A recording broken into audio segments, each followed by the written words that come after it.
जी नमस्कार, मैं हूं विपुल कुमार और आप देख रहे हैं सूर्य विहार डिजिटल न्यूज।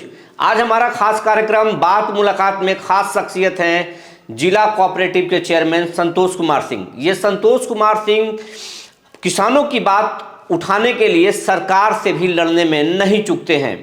संतोष कुमार जी, सूर्य विहार के स्टूडियो में आपका बहुत बहुत स्वागत है। चलिए, बहुत बहुत धन्यवाद आपको, जो हमको समय दिए यहाँ आने के लिए बुलाए, उसके लिए बहुत बहुत आभार आपका। अभी ये औरंगाबाद कृषि प्रधान जिला है। यहाँ के अधिकांश परिवार खेती किसानी करते हैं जी। और धान हो चुका है, फसल उनके खलिहान में आ चुका है या आ रहा है जी। लेकिन एक शिकायत किसानों की रहती है कि सभी किसानों का धान पैक्स में नहीं खरीदा जाता है। ऐसा क्यों होता है? सरकार का नीति इसके खिलाफ किसान विरोधी है।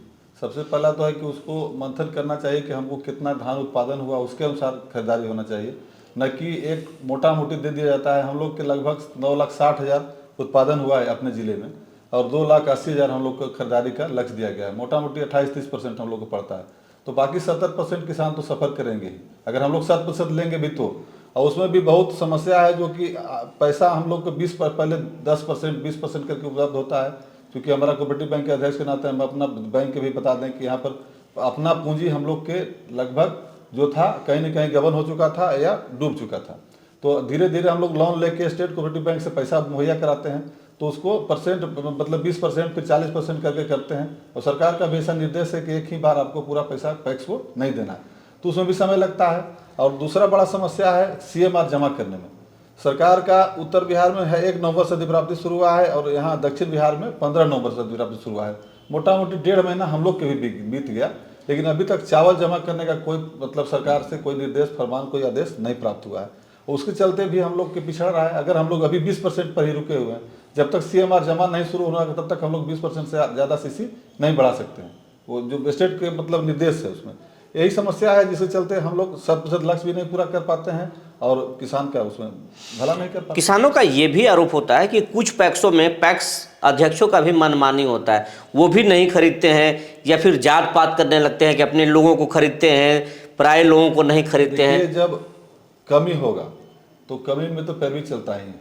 जो चीज़ कम है, अगर 10 आदमी को ज़रूरत है, 5 आदमी को देना है, तो कहीं ना पिक एंड चूज होगा ही। और ये राजनीतिक पद है, इसमें वोट लेके ही पैक्स चुनाव जीत के आते हैं, तो बराबर ही चाहेंगे कि हमारा जो भला किया है, जो हमारा वोटर है, जो हमारा सपोर्टर है, उसको हम पहले प्राथमिकता दें। सरकार अगर 100% लेने के लिए तैयार कर देगी तो फिर कोई भेद मतलब ही नहीं रहेगा कि हमको कौन पक्ष वाला था कौन पक्ष वाला था। चूंकि आप व्यवस्थाएं ऐसा कर रहे हैं कि आपको चूज करके ही देना है, तो हम तो स्वतः है कि हर कोई चाहेगा कि अपना आदमी को पहले हम प्राथमिकता दें। अभी धान का रेट क्या है? 2183 रुपये प्रति क्विंटल लेना है हम लोग को।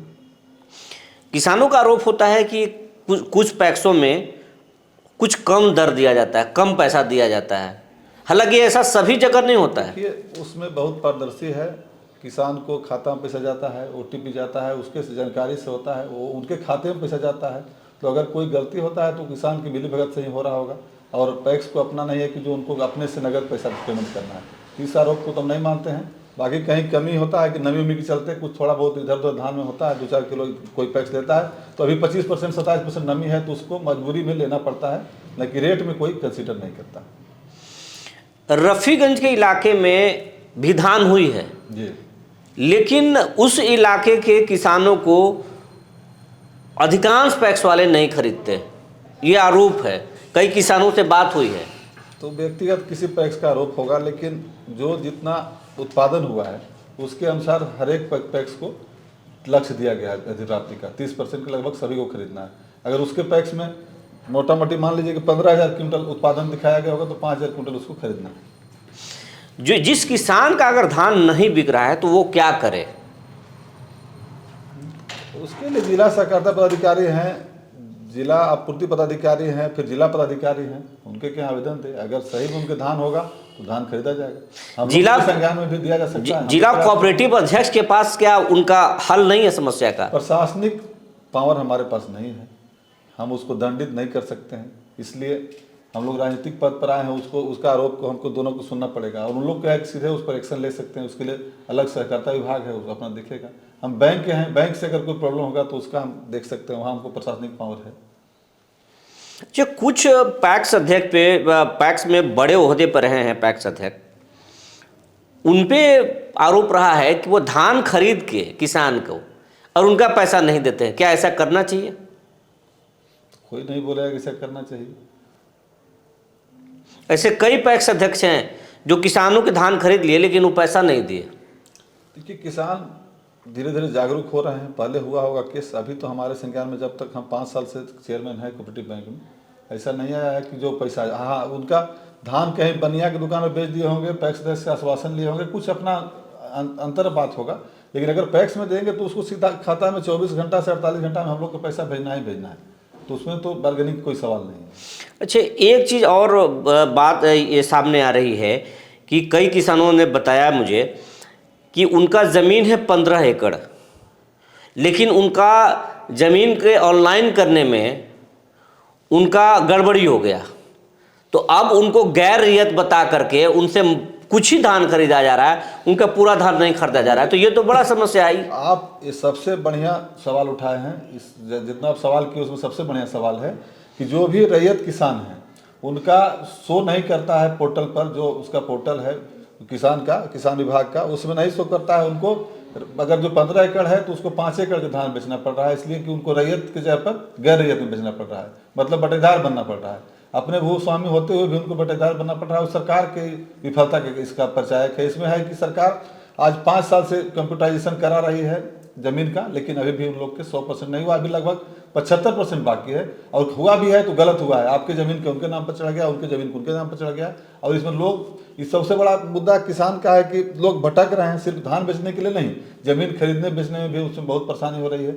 उनको जमीन जितना है उसको कहीं से रसीद भी नहीं करता है, उससे चल ये बहुत बड़ा मुद्दा है। जो किसान हैं, जो रैयत हैं, अगर वो गैर रैयत हो गए तो उनकी समस्या का क्या समाधान है?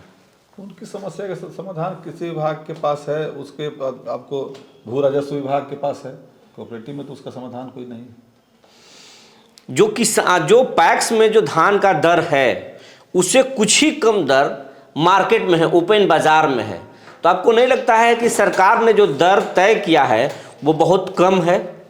देखिए, बिहार सरकार अपने गीत गाने में परेशान है, तरह तरह के आरोप हमारे मुख्यमंत्री पर भी लग रहा है, वो सब आप देख रहे हैं।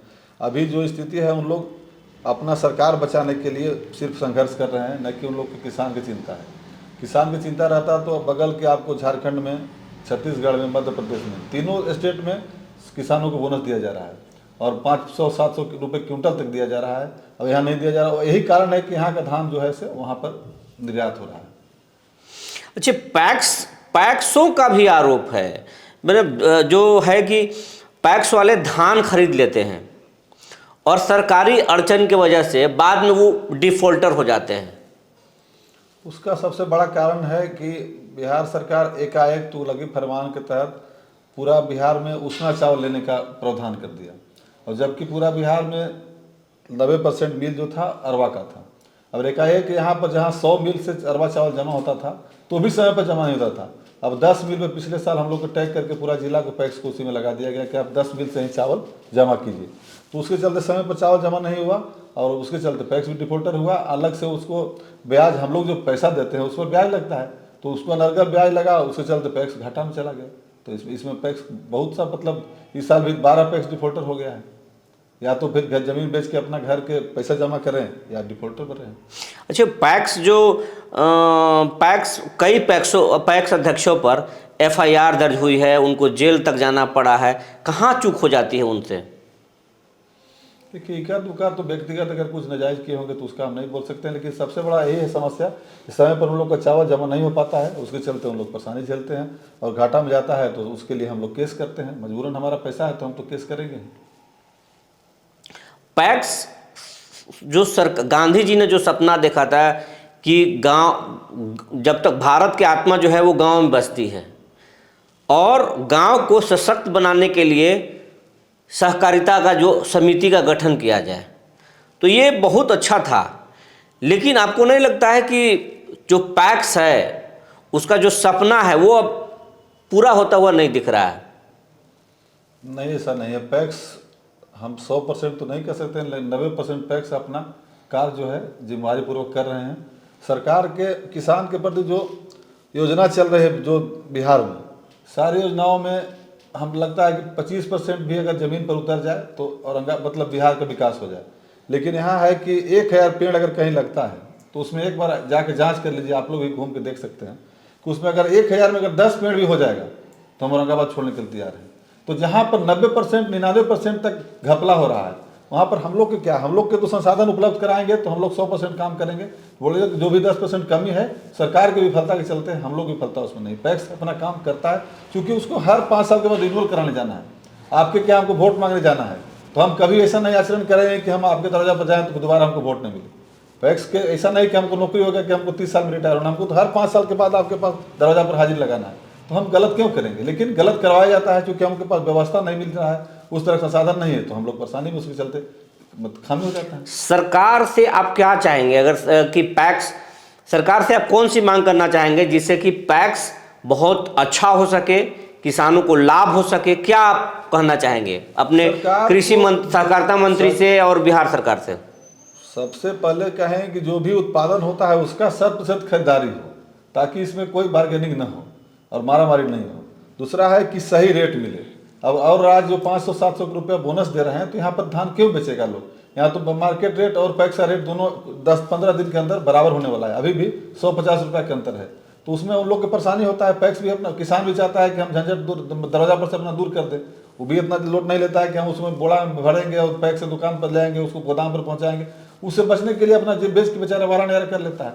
तो सरकार जब तक उसके लिए मजबूत व्यवस्था नहीं देगी, भंडारण क्षमता नहीं देगी, पैक्स के पास भी है, आपको 10,000 क्विंटल धान खरीदने के लिए टारगेट दिया गया, लेकिन गोदाम आपके पास 2,000 का है, पैसा आपके पास 2,000 का है, तो आप एक बार में सबको ले नहीं सकते हैं। किसान नहीं चाहता है, उसके पास अलग से गोदाम नहीं है, वो अपना रहने के लिए घर की इस तरह व्यवस्था किया है, तो धान कहाँ रखेगा? वो चाहता है कि धान खलिहान से बेच दो, 100-200 रुपये कम में मिलेगा तो जल्दी बेच दो। होता क्या है, एकाएक सबको बेचना चाहता है। और पैक्स को है कि उसको रोटेशन करना है, पैसा मिला है 20%, फिर 20% का चावल जमा कीजिएगा तो फिर वापस 20% मिलेगा तो फिर खरीदिए। एक बार में पैसा वापस मतलब किसान को नहीं पेमेंट कर सकता है।